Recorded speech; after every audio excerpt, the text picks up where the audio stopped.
right then.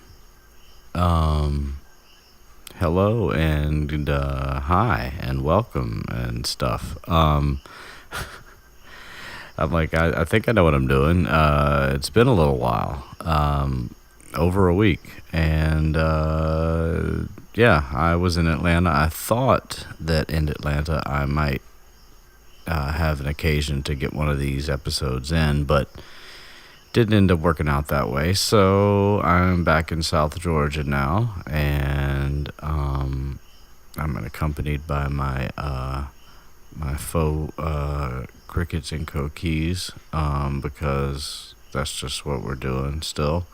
I may attempt to do this outdoors at some time here, and see if the ambience here is a adequate makeup for the loss of Puerto Rican background, or we might just keep the loop going for a while. I don't know. I know it's a little strange, but then the reaction without it was shall we say, notable. So anyway, right. This is Harry Potter Abridged. And we are really getting close to the end now. This is episode 15, chapter 15 in Harry Potter and the Philosopher's Stone. Chapter 15 is entitled The Forbidden Forest, which has been, a location that's been teased pretty much from pretty early on in this book. Not mentioned a lot, but with Hagrid's hut being right on the edge of the forest, that alone gets it some extra mentions. But anyway, yeah. So of course, this chapter does not begin in the forest. This chapter begins where our last chapter took off, basically. That is to say, excuse me, off-camera preparations did occur. FYI. Anyway, right. This is right after Harry and Hermione successfully get rid of Norbert, the Norwegian Ridgeback baby-ish, almost adolescent dragon. Apparently they just grow really fast. So they got rid of the dragon for Hagrid, a move that some argued, and perhaps it was a good argument, that the reason why Hagrid wasn't a good idea for releasing Norbert himself, and thus saving Harry and Hermione the trouble of getting in trouble, not to mention poor Neville, but we're not there yet. Moments. It's not really a spoiler if you're going to go over it in like 2 minutes, right? Okay, whatever. We're really that concerned about spoilers anyway. Right. So, yeah. Harry and Hermione do Hagrid the legitimately huge favor of taking Norbert from him in a boxy cage thing. That they somehow managed to get all the way up to the top of the tallest tower and get rid of the dragon successfully, after finding out that Malfoy's already in trouble for being out of bed. And then they come back down, and they didn't have the invisibility cloak, and somehow Hermione makes a severe judgment and an error in judgment is what I meant to say. You heard me. Anyway, I don't normally do recaps of the end of the chapter. This is like a previously on. I guess it's because for me it's been that long too. So just go on this journey with me.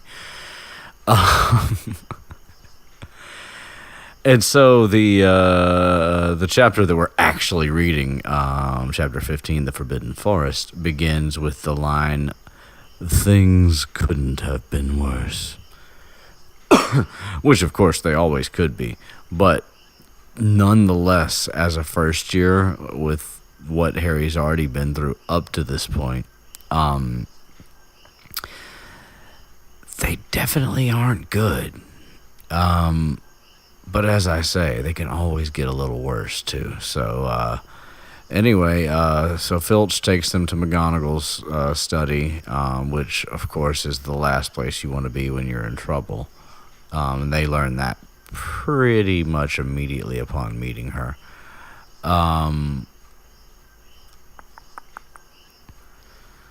And so sorry. Right. Harry's trying to think of excuses or alibis, and nothing good is coming to mind. He can't believe that they managed to forget about the invisibility cloak, which, I mean, for Harry, I totally get it. His elation at being done with that problem, that's like the kind of mistake I expect him to make, but we're just gonna have to blame it on Hermione's age, I guess, and the fact that breaking rules is like a relatively new practice. She's not an old pro at that, so her emotions got away from her, and she was really relieved, I suppose, to be done with that whole problem too. Especially because I know that, especially this early on, Hermione breaking rules it's like both exciting for her, but also like a bit on the terrifying side, I think. And so I think that just having that weight lifted, she almost had like that where you almost pass out from giddiness kind of thing. That's what we're gonna say. Anyway, but Harry knows that it doesn't matter what they say. The only way they had a chance of getting out of all this was to remember the cloak and to not be discovered. But since they were, he just feels like they're doomed. Like there's no way around this story. Malfoy knows about the dragon. They just assume that they've been caught in every way possible and that they're basically fucked. So,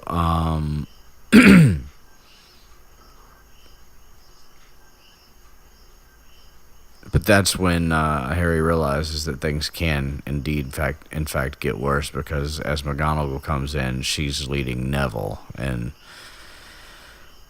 poor Neville,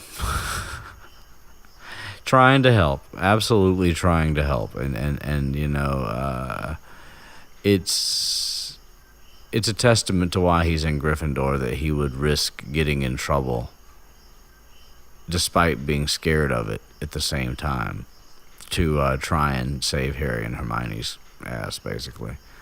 And of course Neville just comes in and starts blurting out what he heard, and he's like, I heard Malfoy was gonna catch you, he said you had a and Harry's like, dude.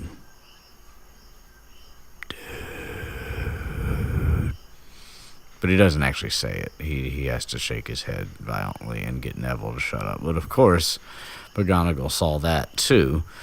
And there aren't too many words that start with drag. I doubt that Dragnet would would hold up under McGonagall's scrutiny at this moment. Drag queen in tow, probably not gonna go either. I think I'm already out of drag words. So yeah, dragon, and this is also, of course, in a universe where dragons are known to exist. So it's not like a myth and legend type of thing. Documented well here. So, anyway, McGonagall, of course, is taking the role of the beyond pissed, like just in straight up disbelief, which I'm fairly certain is at least kind of an act. Like a really good one, because she is, it's not like her getting pissed off is like unheard of or anything. It's just upon further reflection, looking back at this book as opposed to reading it for the first time, it seems virtually impossible, and I don't know that we ever actually find out for sure. Because we do learn a lot of little things like about the past once we get further into the future. But I don't think we ever get confirmation that Dumbledore definitely knew about Norbert. But come on, man. When Hagrid stops doing his job and, locks himself in and Malfoy finds out about it, and if Malfoy knows... I mean, I understand that, like, there could be just... dumb luck of circumstance kind of situation going on where maybe Dumbledore wasn't around as much for some reason, but I don't really think he had reasons to be doing that kind of stuff at this point in the timeline either. It's not like he's off, hunting things yet or anything like that. I don't believe. I don't really think that starts till later. I mean, that's not to say that Dumbledore doesn't ever go on holiday or do something. I'm just saying, chances are he's around enough that he knew about the dragon. Therefore, he knew what the plot was. Therefore, he allowed it to happen. Which means that he also told McGonagall to go, that basically that Harry and Hermione would have to be punished as though no one knew anything, in order for it to look like, even remotely not manipulated by Dumbledore. I don't know. I mean, maybe I'm wrong about all of that, and maybe, like I said, maybe it's just dumb luck that Dumbledore just didn't notice for whatever reason because he was busy with his eyes elsewhere or something. I just doubt that. I don't know that I got that the first time I read the book or anything. Don't get me wrong. I don't really remember when that thought took hold because I didn't actually. I mean, I was a member of MuggleNet, and I guess I still technically am, but I just haven't been to the website in like a bazillion years. And only Stephanie just recently got me into liking the Facebook group for MuggleNet, and all that really does is mean that I like random posts that people make about Harry Potter every once in a while. But my point is that I didn't do a ton of like theory reading or YouTube video watching. I don't even know that there were YouTube videos about things like that. I don't know if that kind of content even existed when these books were like, not the beginning even, but I mean like when things were getting near the end or any of that stuff. So aside from just talking to friends and just doing a lot of rereads and re-listens of this series, that's really the only place that I've developed any of my thoughts or theories, are just with like one or two people talking, and then just with my own reflection as I continue to take this in over and over. But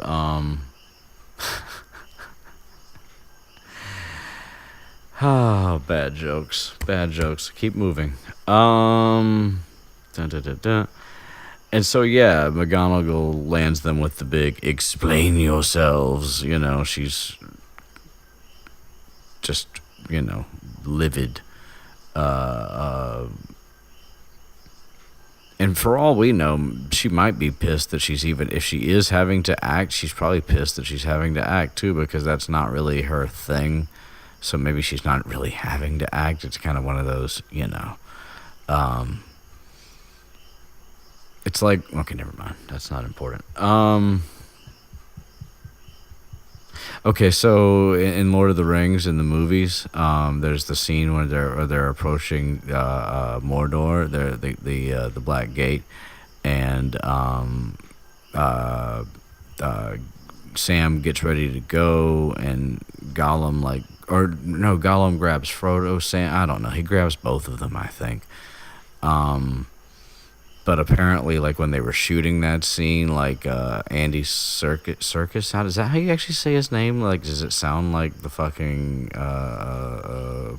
elephant torture place? Um, anyway, apparently him and Sean Astin were like not getting on particularly well that day, and so like apparently it like totally fed the irritated Sam and Gollum Schmeagol vibe that happens in that scene. So anyway, sometimes real emotions can also work to in your favor for portraying fake emotions because they look so similar that you don't recognize the one from the other. Right. Sorry. Tangents. Not actually. Sorry. Anyway, and so McGonagall, before like anybody attempts a lame answer, and I think this is like another. I mean, like I'm sure most of you are probably like, yeah, Brent, we totally already know this, so you don't have to. But yes, I do.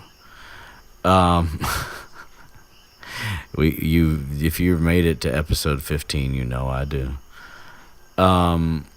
Anyway, so yeah, I think that the fact that McGonagall jumps in here is kind of the giveaway, maybe the dead giveaway, in fact. But whatever, I definitely didn't catch it the first time I read it, so I'm just gonna not even pretend. And I don't know if it was the second time or the third time. It could have been the fifth, for all I know. I don't know. It could have come earlier. Anyway, and so she's like, yeah, I know what's been going on. You fed Malfoy this bullshit story about a dragon so you could get him in trouble because you don't like him and he's your, we've got to set up this enmity as deeply as we possibly can between you two as many times as possible because, they hate each other. And I mean, it is what it is. These things happen. And she even... And you can't decide, again, if this is part of one of the things that actually did piss her off or if this is just part of her act. And she's like, you must have thought it was funny that Neville got in trouble too. And I'm like, if you know anything about Harry, you know that he wouldn't enjoy the fact that Neville got in trouble, like on his account, like not under any control of his, like... I mean, and granted, I know, we're talking about 11-year-olds here, so it's not like you can hold them to the highest of maturity standards, but still. Anyway, right, when the screensaver comes on page 2, you should try to pick up the pace a little bit. I mean, and let's just say that I don't even know how long the screensaver on the Kindle Paperwhite it is, but it's pretty fucking long. So this is the kind of pace we're moving at. All right, we're going to have to do something about that because this is not the shortest chapter in the book. Right. So anyway, yeah, McGonagall basically says, I know what you did this last 15 minutes.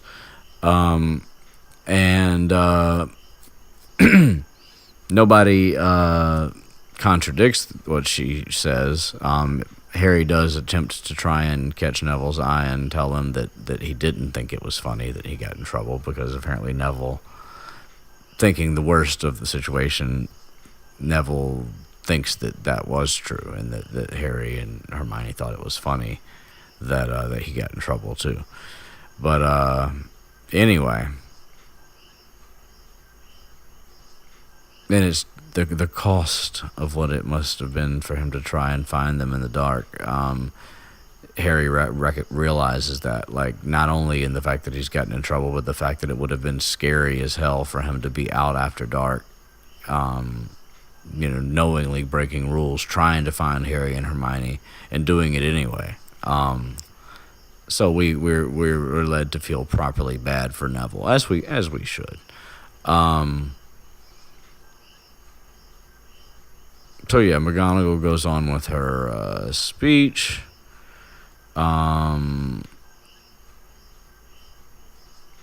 They're all given detentions. And it's announced that 50 points will be taken from Gryffindor. And Harry's like, 50? He can't not say it out loud.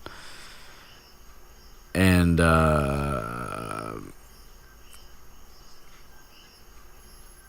Harry makes the even more ridiculous mistake of saying, you can't.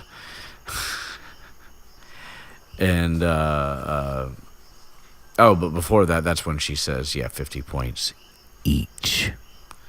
And that's a big whopping 150 for Gryffindor right there with poor Neville out of bed. Oh, Neville. Oh, Neville. That's how you say it, right? Neville. I can't actually do it. Like, whatever. Yeah, and McGonagall's like, don't tell me what I can and can't do, Potter. Like, and since she dismisses them. So yeah, 150 points down.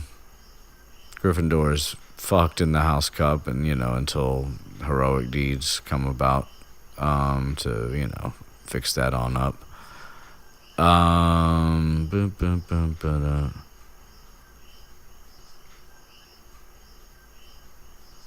Harry doesn't sleep that night, which I don't blame him. I mean, that's like, that's a pretty, it's a pretty horrible thing to like have done.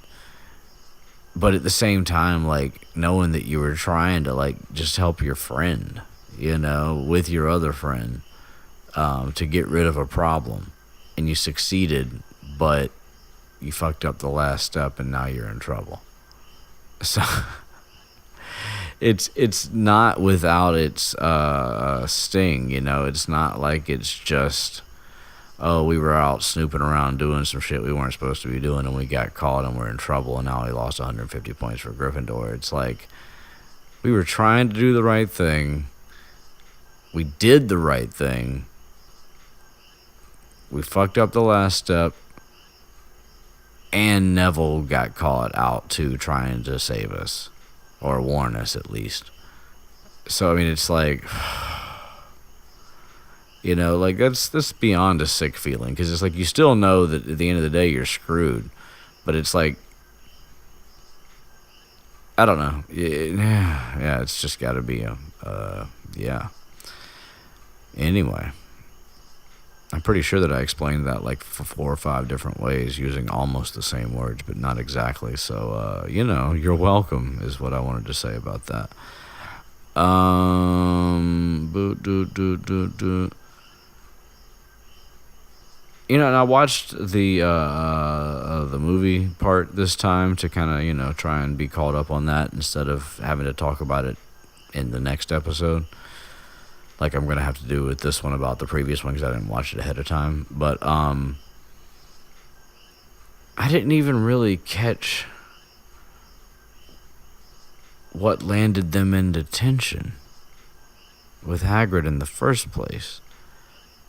Because in the movie, Hagrid gets rid of Norbert through Dumbledore off screen, and he is sent to Romania. Charlie's not mentioned or anything like that.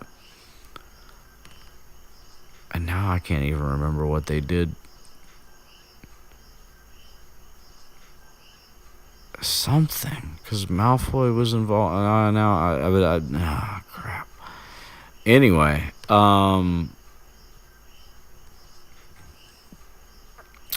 Yeah. There was another point about that, but it'll come back.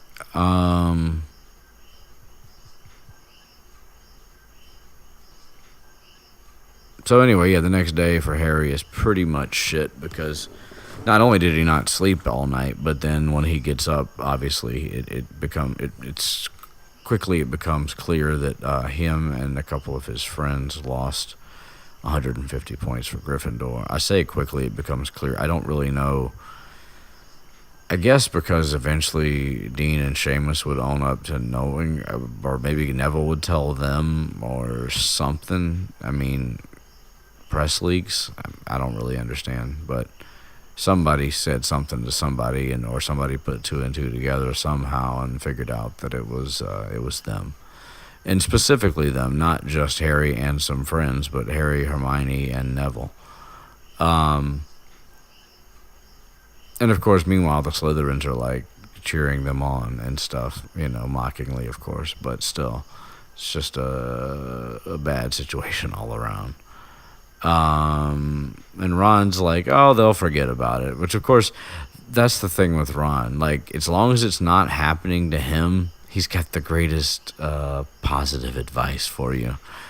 But when the tables turn and Ron's the one who's, the object of ridicule,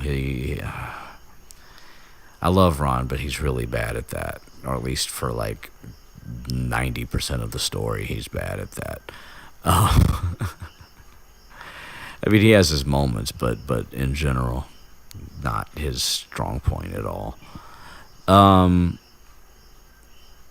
Nonetheless, Ron does try to cheer Harry up by telling him about Fred and George losing loads of points for Gryffindor, and he's like, yeah, but not this many at one time. And he's like, yeah, okay, you're right, not that. But Harry swears to himself that he won't meddle in things that were his business from now on, which of course he does. He's had it with the sneaking and the spying. Yeah. He tries to quit the Quidditch team, and Wood's like, really? Like, I know you feel bad and all, but you're one of the only reasons why we win these games. So yeah, not quitting. Dun, dun, dun, dun, dun. And even Harry's Quidditch team won't even speak to him, which that's rough when Fred and George won't talk to you, at least. But they don't really know Harry yet. Like, I think if Harry had somehow lost 150 points, like a year or two later, they'd have been like, dude, what were you doing last night?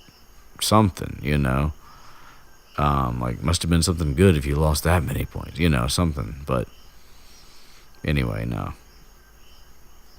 And it is mentioned that Hermione and Neville have to deal with the shit, but it's just not as bad because, Harry's the one that everybody kind of can love to hate a little bit easier.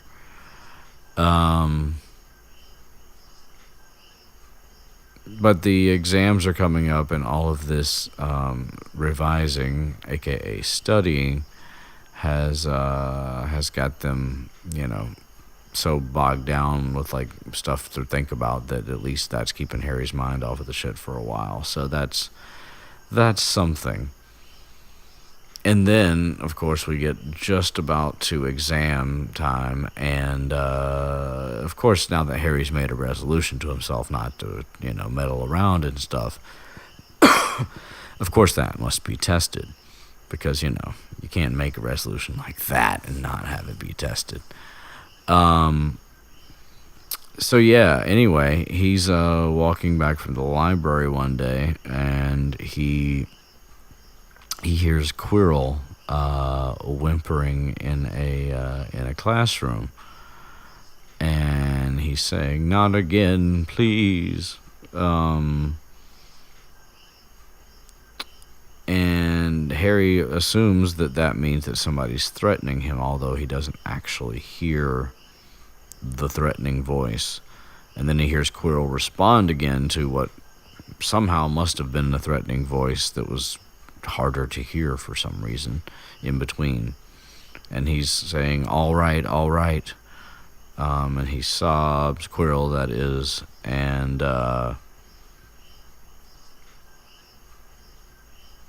then Quirrell comes out of the classroom and like hurries past Harry, and Harry's pretty sure that Quirrell was so shaken up that he didn't even see Harry.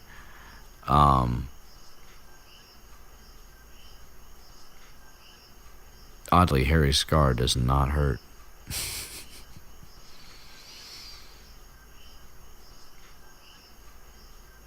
So after Quirrell disappears, Harry takes a peek in the room just to see if he can see anything, but he doesn't. Nobody's in there. But the door on the other side of the room is ajar.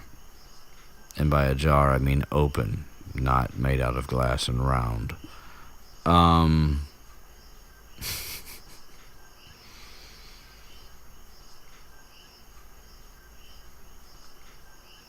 And of course, that leads Harry to believe that Snape just left the room after making a inaudible, menacing voice.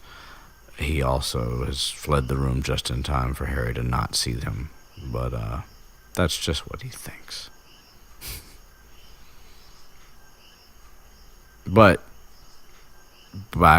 judging by what Quirrell was saying and the tone and the general situation that he was able to observe, he's now convinced that Snape has gotten the information that he needs to get the Philosopher's Stone, or at least another piece in the puzzle, assuming that he can figure out how to get past Fluffy, which I don't think they're certain about yet.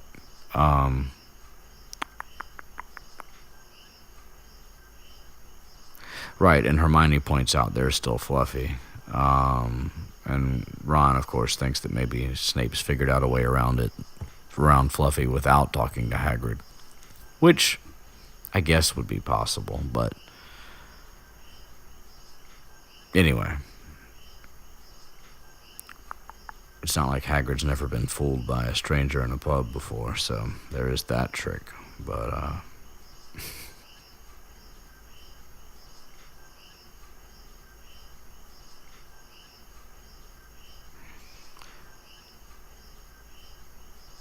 and Hermione finally is like, you know what? Let's just go to Dumbledore. This is what we should have done in the first place. This is like what would have essentially prevented majority of the plot of this book, is if we just gone to Dumbledore to begin with. Which, of course, is not necessarily true because, like I said, one could argue that a fair amount of the things that Harry does this year are orchestrated by Dumbledore, or at least loosely so.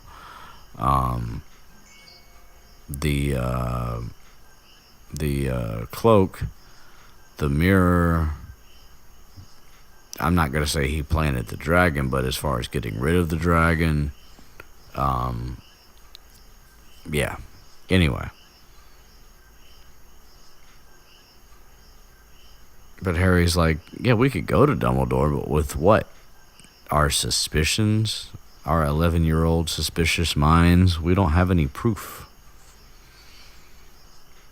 And he knows that Quirrell's not going to, back them up. Which is an astute thing to be aware of, because obviously Quirrell has done a good job of portraying himself as a complete coward, so you wouldn't expect him to side with some students in favor of himself when he's scared of Snape. Turns out he's actually scared of somebody else, but hey, a lot more scared than you would be of Snape, just as a side note.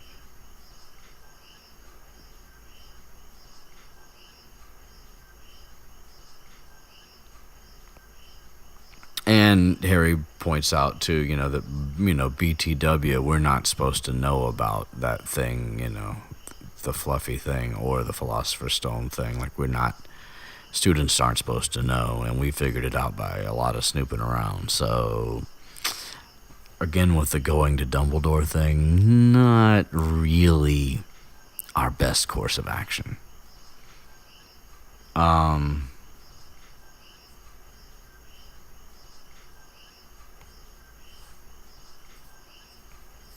But Ron's, of course, like, we could just do a bit of poking around. And Harry's like, no, bro, we can't do a bit of poking around. That's why we get into trouble. That's our thing. That's what we're seemingly destined to do. So, for now, because we're so early on in our story here, no, let's stop doing that thing that we keep getting in trouble for. And so we move forward to our next scene, which is kind of actually the main scene of this chapter. Whoo boy, I hope you guys missed this as much as me, because this ain't gonna be a short one. Because it looks like we're already 35 minutes in, and yeah. Right. All right. Well, we're gonna, we're gonna streamline potentially. So yeah, we find out the next morning that Harry, Hermione, and Neville get their notices for their detention, which they will be serving at 11 o'clock that night, which, more interesting circumstances, shall we say. Yeah. Nothing like, going to detention around midnight. That just seems like something that you would do. I mean, I know it's wizarding school. It's different. But, again, with the, how much does Dumbledore know about or have planned in this particular part of the situation? Because the things that Harry's going to see in this upcoming scene are pretty important, as it turns out. Anyway, and I mean, it definitely calls into question some of Dumbledore's judgment, and again, I'm not saying that he definitely orchestrated all of these things, including what's about to happen. I think, obviously some of it's definitely left to chance. It's not like it's all certain, but I do feel like there's certain information that it might have. Well, okay. Anyway, right. So they go to detention, and it's notable as just a reminder that Ron is not a part of this little adventure because he got bit by Norbert, forgive me, and was in the hospital wing the night that Harry and Hermione and Neville got in trouble. So, and we get this sort of thing in the book sometimes, and a lot of times in the movies, this is one of those times. In the movies, they just find a way to make it where the whole trio has to be involved. So whatever I can't believe I don't remember. Whatever they got in trouble for being out for in the movie, they're all out. Ron never gets bitten, and that whole subplot is not there. Just like them getting rid of the dragon's not there. So that's why I can't remember what they got in trouble for being out for, because they weren't out getting rid of the dragon. Maybe they were out visiting. Maybe that's what it was. Maybe it was when they went to go see the dragon, because they sort of like folded a couple scenes together there too. Like it's all them finding out that he's got a dragon egg is followed directly by that same dragon egg hatching in the movie, whereas those are like two separate events, two separate visits to Hagrid in the books. Which I mean, I totally get. There's still like so much like faithfulness to the first book in the first movie anyway, so, and even with that, plenty of changes. But so anyway, they the three of them, Neville, Hermione, and Harry, set off to the entrance hall and leave Ron behind, and Filch takes them out into the grounds, all the while giving them his, this'll teach you, this'll learn you. He's like, and of course always with the, if only they'd let us do the old punishments. I still have the chains, all that good shit. It's really, was incredibly appropriate that the actor who played Filch was cast as Walder Frey, because, I mean, don't get me wrong, like, The Red Wedding is obviously one of the most, like, heartbreakingly, disgustingly horrible, like, things to have happen to your characters that you care about in a book ever. And yet you kind of wonder like how fucked up Filch might actually be, and he's just sort of kept in check by Dumbledore, or does he just like to talk a mean game? I don't think it's all talk. I just think that he knows he can't get away with the things he'd like to. Because, I mean, he's kind of angry about not being a wizard. Anyway. Right. So he marches them across the grounds, blah, blah, blah, blah, blah. Oh, and Malfoy is with him, too, obviously, because, he got detention as well. It was the only like good thing that came out of the whole incident. Well, that and getting rid of Norbert, but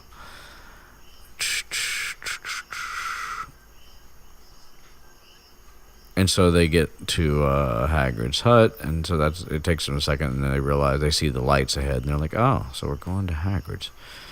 And Hagrid's out there, and he calls, and of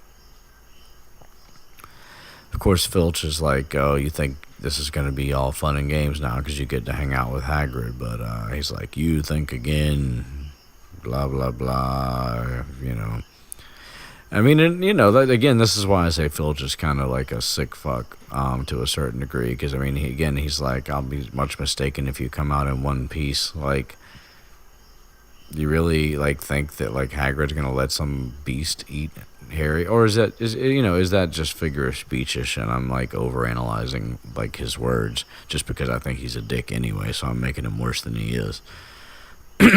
Feel free to correct me, Jorge, or whoever else feels that they should correct me. And, of course, once Malfoy hears that they're going into the forest, he's like, "The forest? No, we can't do that. Oh, that's servant stuff. Things of that nature happen.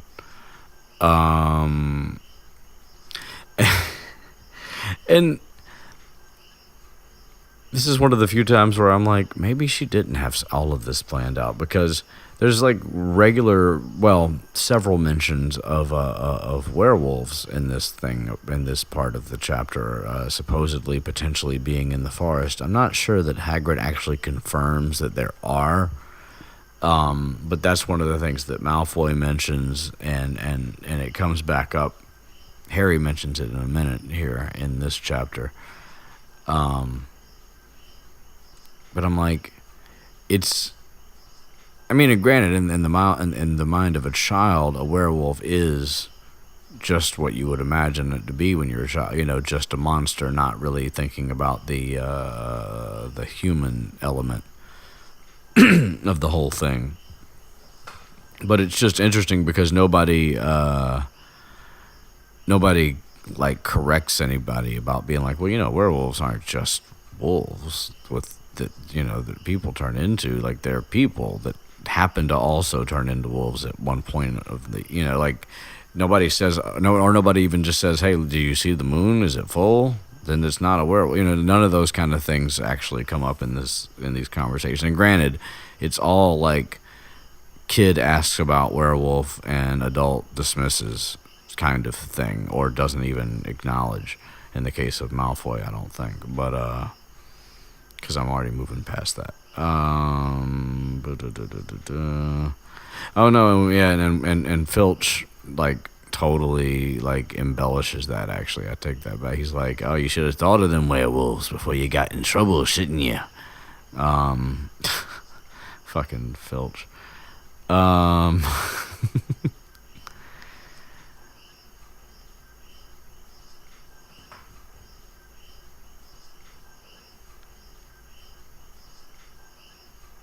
And so Hagrid and Filch kind of have their little back and forth, because that's like, Hagrid just doesn't like Filch. I'm sure he didn't like him when he was. I'm sure Filch was probably fucking caretaker back when he was a student too. And he was a dick then too, of course. Because do you really think this man's changed at all? Like, since he's been, I don't know, 18 probably or something. Who knows?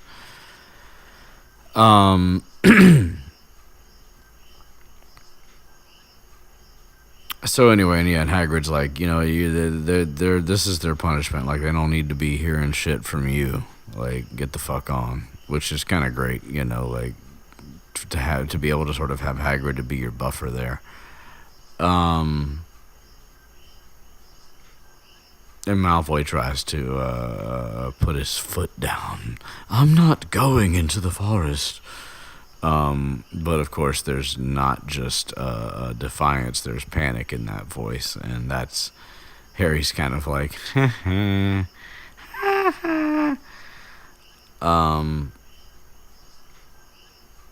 Hagrid's like, yeah, you're a first year student, and this is your detention?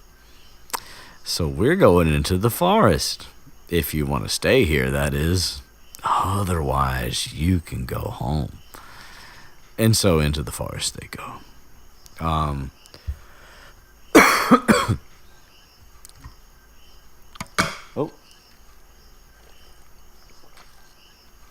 Beverage consumption in the form of H2O is happening. All right. And so they go into the edge of the forest, and then Hagrid points out what is some shiny stuff, which is silvery, and it's unicorn blood, which looks incredibly over the top in the movie, by the way, looking at it again. Like, I guess they must have put something blue and gooey, or green and gooey on the ground, and then had Robbie Coltrane like pick it up on his fingers, or maybe they didn't have anything on his fingers, because that's what it looks like. But maybe they were just coloring something green silver, but it just looks like unnecessarily fake. But then again, I guess mercury is kind of deadly, and that's the only thing that would probably look right. You'd think there'd be something. I mean, wouldn't silver paint be like non-toxic enough to like do a few takes with? Or would it not? Maybe it didn't look right. I don't know. So anyway, that's when, Hagrid's like, yeah, this is unicorn blood, and unicorns are kind of hard to kill, and we got to find out what's doing this, because it's a problem. And we also find out that this is the second injured one, because he found a dead one the week before, a dead unicorn. So now there's a second one running around with blood everywhere, assuming it may be dead, but they want to find out and try to figure out what's after it so they can deal with that, which is a pretty fucking dangerous mission to go on with a handful of first-year students, and then to split them up. Because if you just admitted that, like, these creatures are difficult to catch and or kill, and that we learn more about like the perils of doing so, but Hagrid already knows that. Whether he said it or not, it's not really actually the fucking point. So again, it makes me wonder who's watching over this. Who knows about this? Does anybody? Is this not as big of a deal as I think it is? Questions.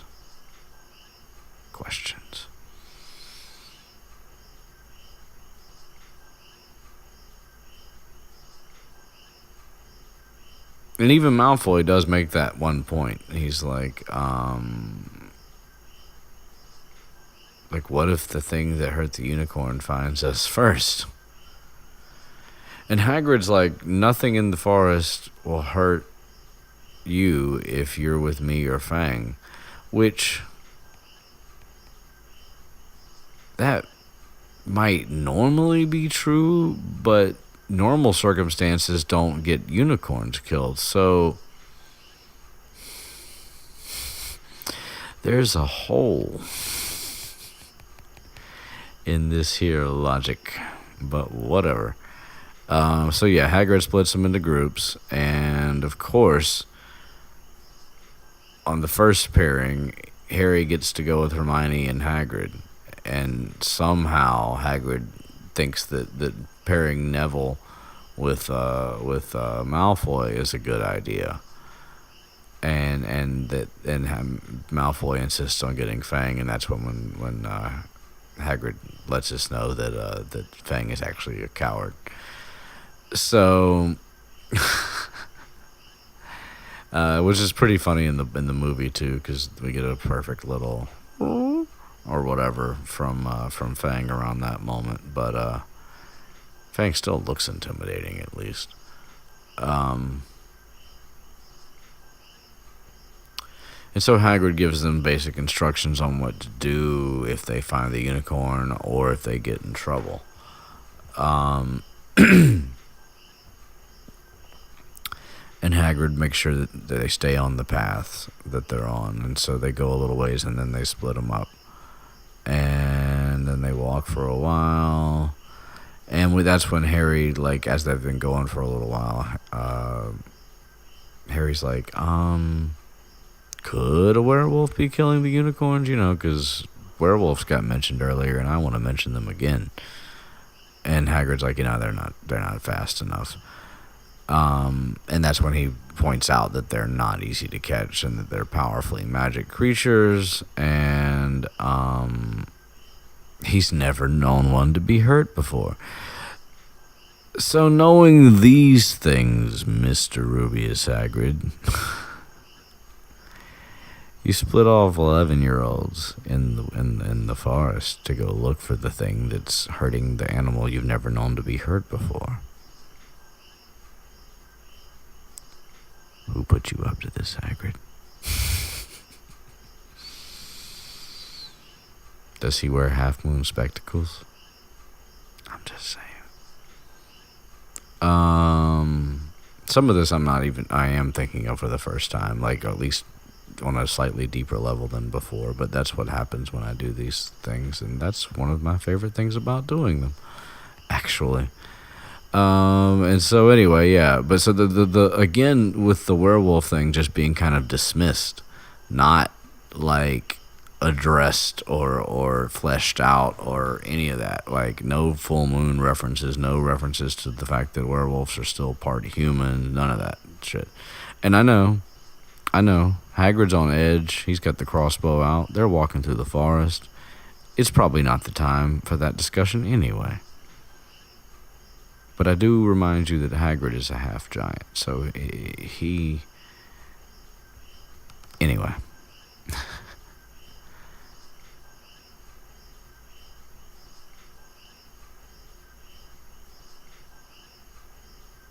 And they walk, and Hagrid's making sure Hermione's okay, and then, get behind that tree! Because, it's got to happen like that. And Hagrid's able to just sort of like sweep Harry and Hermione off the path with his arm because, super Hagrid, giant Hagrid, well, half giant. Okay, you fuck.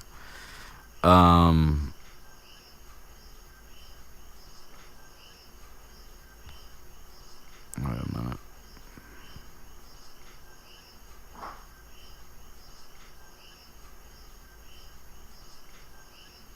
And the three of them all like sort of stop and listen, and there's the sound of something slithering over the dead leaves, which is pretty fucking spooky. And that's when Hagrid says, I knew it, there's something summit in here that shouldn't be. And it's like, back to what I keep saying, but so I'm not going to repeat it. But, damn it, Hagrid. And Harry, again, with a werewolf. He's like, that wasn't no werewolf. And that wasn't no unicorn either, bro. And so Hagrid's like, okay, follow me, we're going slower now. We are near some shit. That's what's happening. And then they come into a clearing and they see something move, and Hagrid's like, who's there? Show yourself. I'm armed. And we get our first centaur. One of those shows up, and it's Ronan. And all the centaurs have like very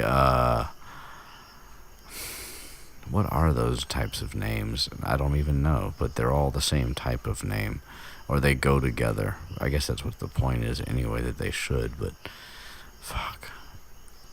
This is what happens when you don't read as a child, and then you don't really go to college and take English courses and literature courses, and so then you just start reading in your like late 20s and do everything you can to sort of, well, okay, maybe not everything, but you do a lot of catching up and you read a lot of stuff, but then like when you need like a reference like this, you're like, I should know this. I should know this. Nonetheless, the centaurs have interesting, very serious sounding names like Ronan.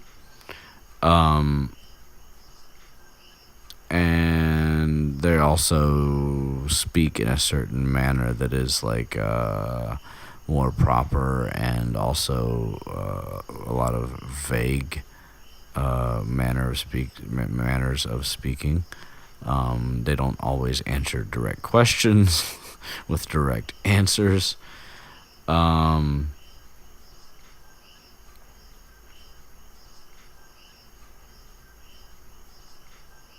And Hagrid basically like goes over his little, there's something in here that's not supposed to be. Here's Harry. This is Harry and Hermione, and they introduce him to Ronan, who he says is a centaur. And Hermione's like, we noticed. And Ronan is all, good evening, students. That's Ronan. Maybe not really, but And we get our first mention of Mars is bright tonight. But it's not the last mention of Mars is bright tonight. Hagrid's like, right, looks up. Yep, I'm sure somewhere up there is Mars and it's bright. Cool.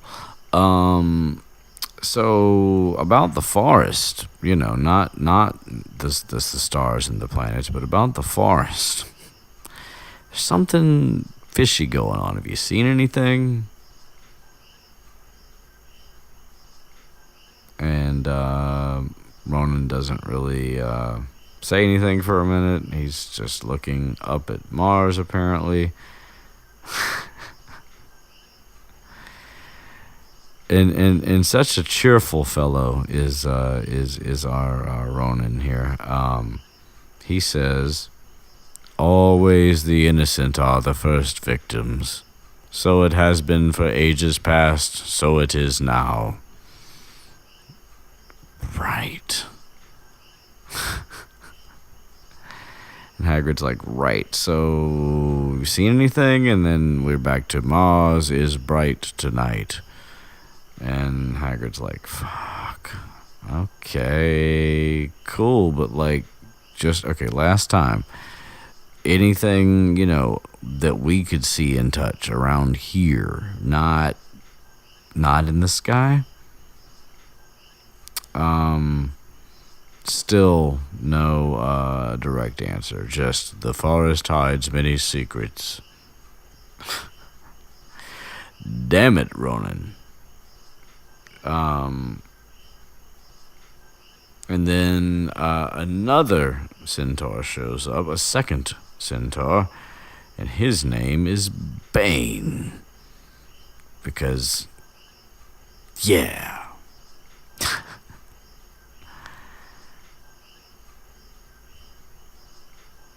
And Hagrid mentions the unicorn again. He gets his whole little thing, and then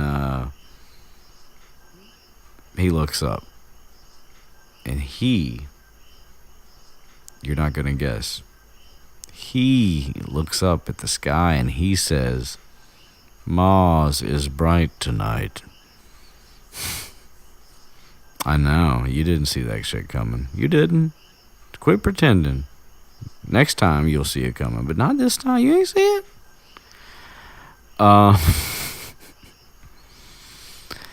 So anyway, yeah, nothing is resolved except that we now know that centaurs exist in the Forbidden Forest and that they have serious names that are references to something or other, and that they speak in incredibly serious tones about very serious topics and such. So yeah, hang on. Things are happening. One moment. Okay, cool.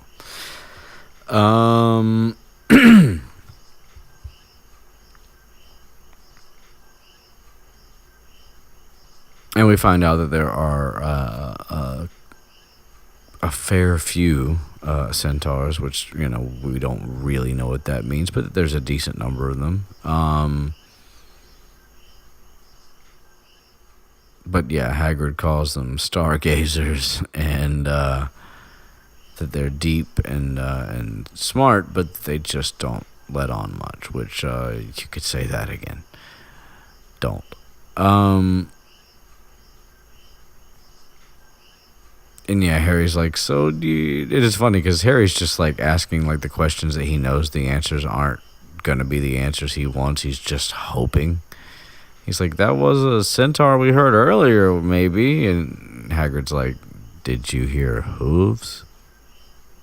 And he's like, nah, whatever we heard, that's what's been hurting the unicorns. I never heard anything like it before. Great, good. Never. Okay, good.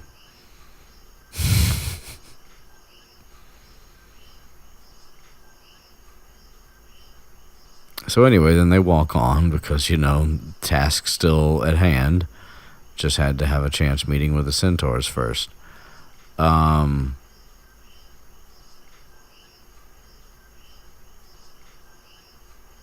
then, of course, Hermione sees that red sparks have been shot up. So, you know, that means potentially that the other two are in trouble, which, of course, can't imagine what might go wrong if you sent Neville and Malfoy off with a dog into the forest. You know, good luck, everyone.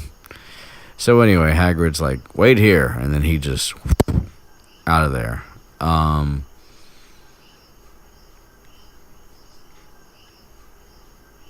And yeah, he's like, I'll be back for you. And so Hagrid's gone. And Hermione's like, you think they've been hurt? And Harry's like, I don't really give a fuck what happens to Malfoy, but if anything happens to Neville, it's like doubly horrible because we're the reasons why he's here in the first place. So they wait, and Hagrid returns with all of them, and he's pissed because, of course, shocker, big fucking shocker, Malfoy snuck up on Neville and totally, you know, just scared him, and Neville shot up sparks because, you know, he was trying to do the right thing. So anyway,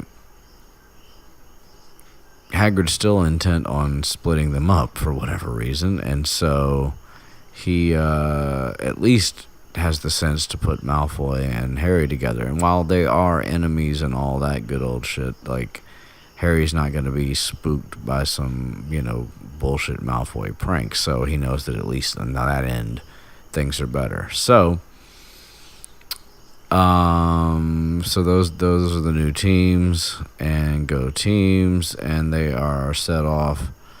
I don't really know how and when Harry and Malfoy and Fang get back to the path that they were originally on, because obviously they got brought back to the path where Harry, Hagrid, and Hermione had been walking.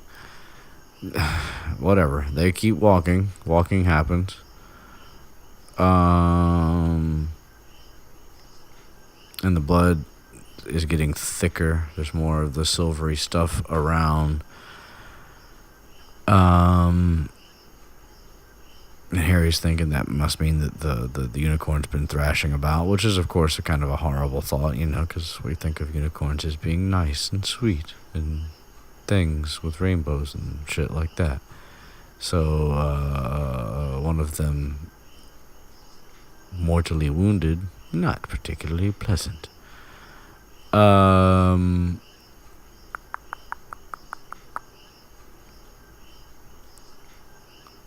And then they come upon another clearing, and Harry uses his mom arm to stop Malfoy from, going any further.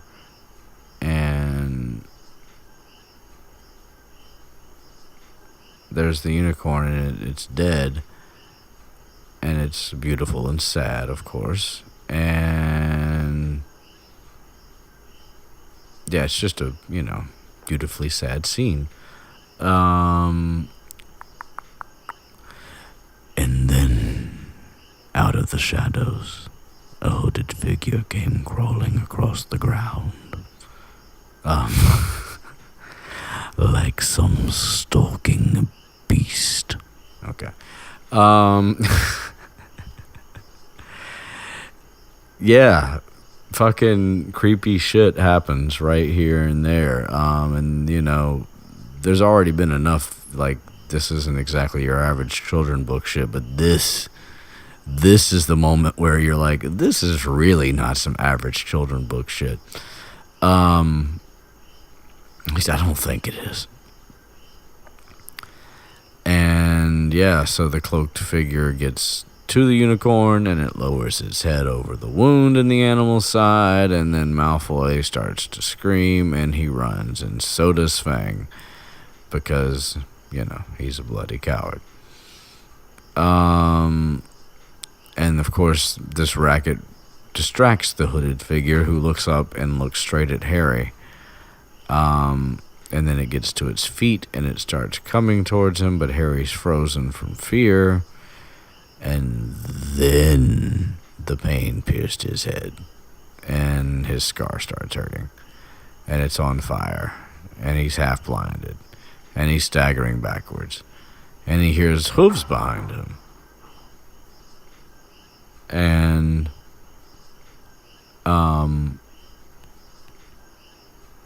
and then a centaur basically jumps over him and charges the figure, which then goes away. And Harry's still feeling the pain in his scar, and it takes a couple minutes to go away. And then he looks up to see that it is in fact a centaur. But it's not Ronan, and it's not Bane. This is a younger centaur, and he's got white blonde hair and a palomino body, which I've forgotten what that looks like now, but whatever. It's a type of horse.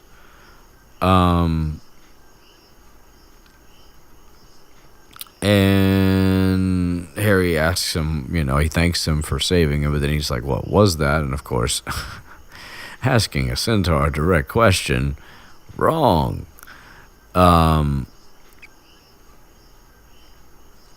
Anyway,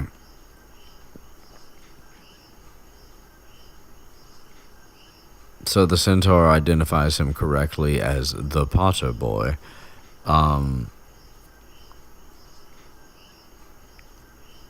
And he offers to give him a ride to get back to Hagrid, because he's like, you're not safe here. This is not a good time for you to be in the forest.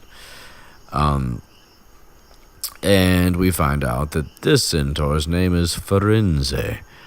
Or, if you're Hagrid in the first movie, you say Firenze. Which is just fucking bizarre, but I don't know. I mean, maybe it's not, but I'm pretty sure his name is Firenze. I don't know. Then again, maybe Stephen Fry doesn't know what he's doing. I kind of doubt that, though.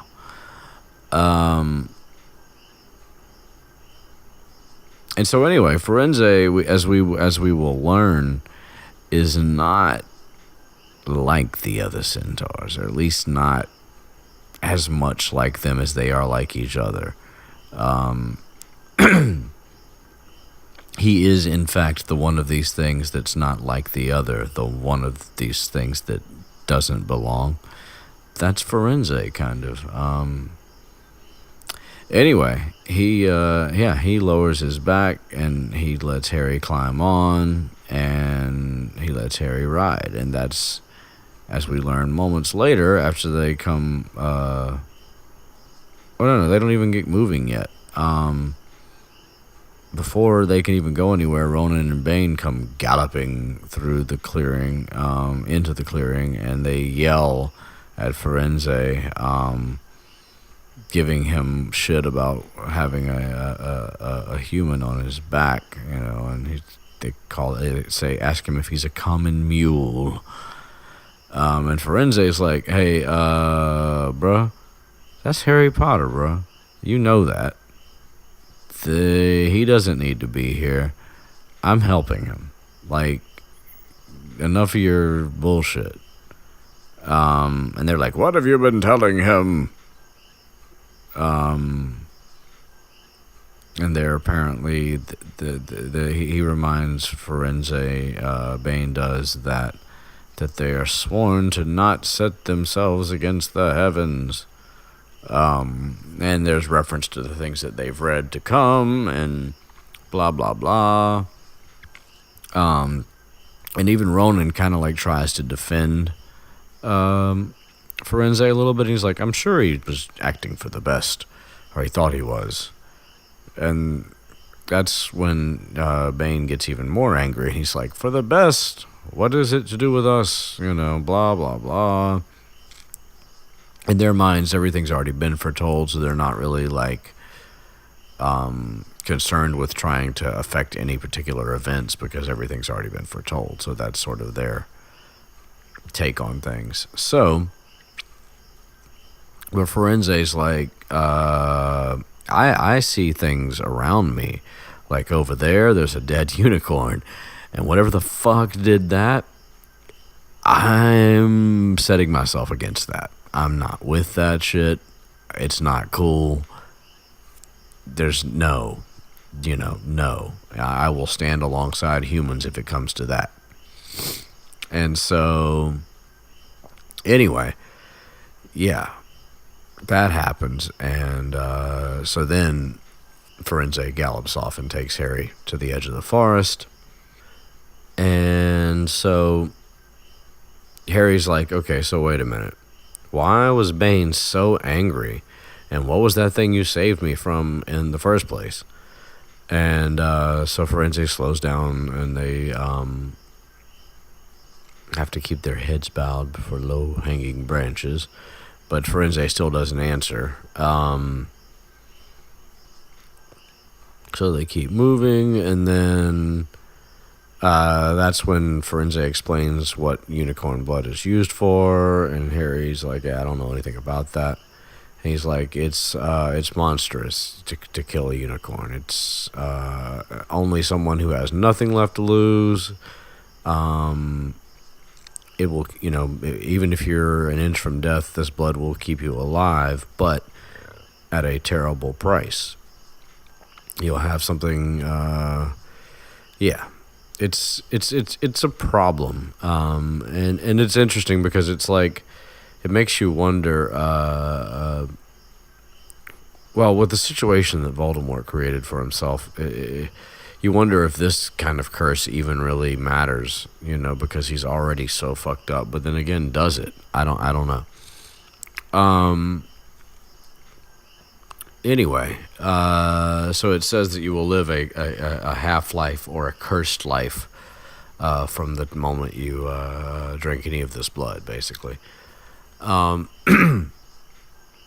Harry's like, who would be so desperate? Who on earth? Who on this big rock here would ever want to do something like that?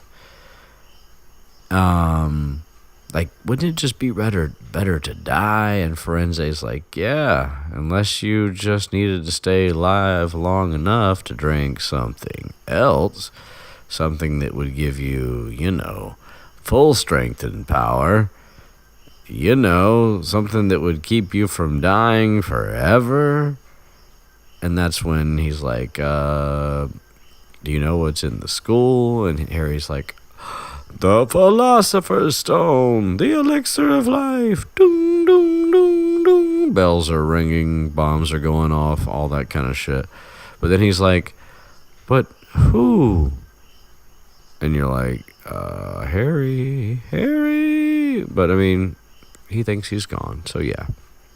And so he's prompted by Firenze, who basically says, can you not think of anybody who might have just been clinging to life, waiting for a chance?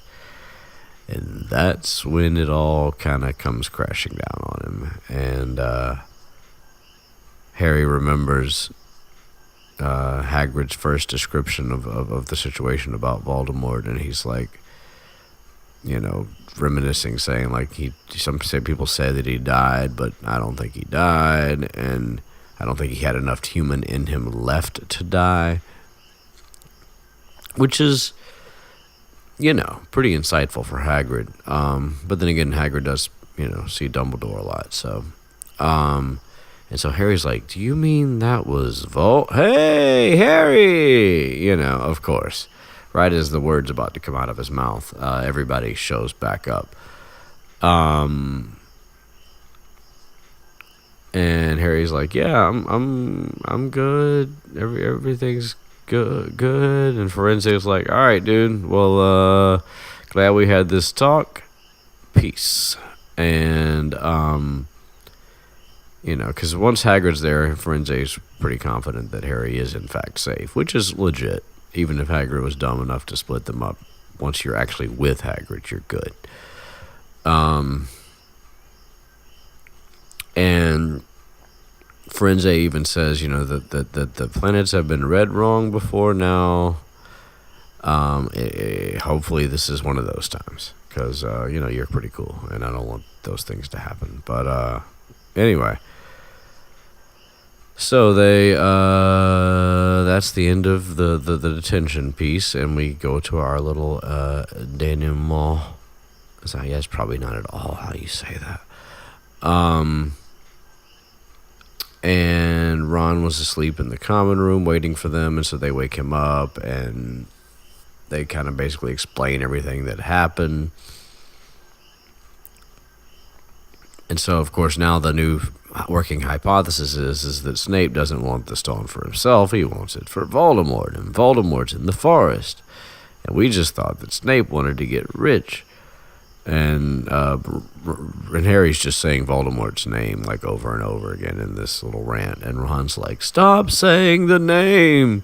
Which, BTW, FYI, spoiler alert, that argument's never going away. Harry's going to keep saying Voldemort, and Ron's going to keep hating it.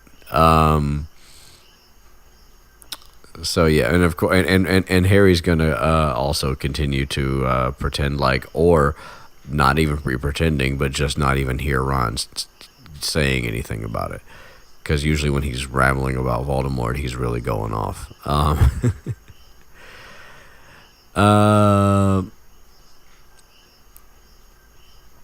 And Harry's freaking out because he's like, he realizes that the centaurs basically said that Firenze shouldn't have interfered, and that means that, if that was Voldemort, it would have killed him right then and there. And he's saying his name again, and Ron's like, please stop saying the name. Because Ron's, he represents those who are embedded in that culture, and so they, the people who've had real reasons to fear Voldemort, even if fearing the name is kind of stupid, it's like you kind of get why they do. And Harry just doesn't have any of that yet. So anytime he just sort of, not flippantly, but just without any real thought says Voldemort's name, Ron represents like the wizarding world at large, like cringing and freaking out. So anyway, yeah. And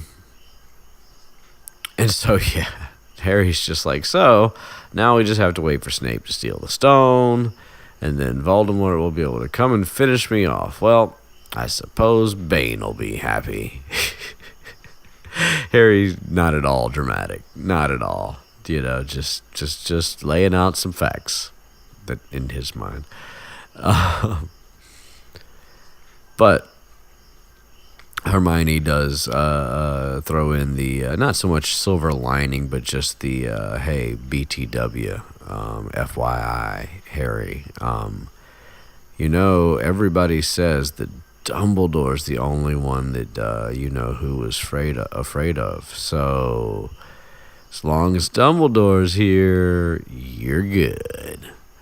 And also that centaur shit sounds like fortune telling, and McGonagall says that's stupid. So yeah.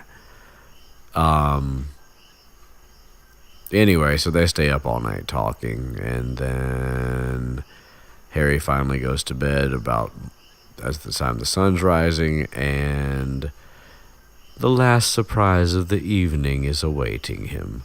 When he pulls his covers back, there's the invisibility cloak, with a little note that just says, just in case. And that is how this chapter ends. With, I think, sort of the, maybe not the definitive proof, but sort of like the literary proof that Dumbledore is behind a lot of this shit.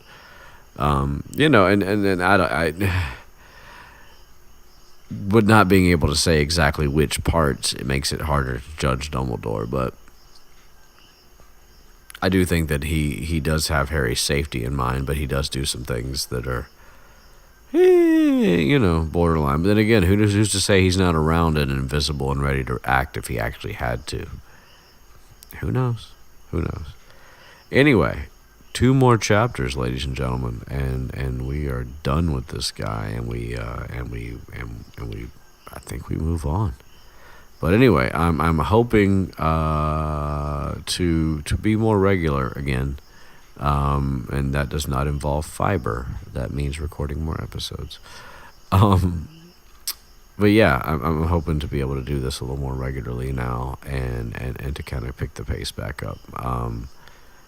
I don't know to what exactly that pace will be picked up to, but something. So anyway, yes, we're back, and we will see you again soon. And have a good day, and also peace.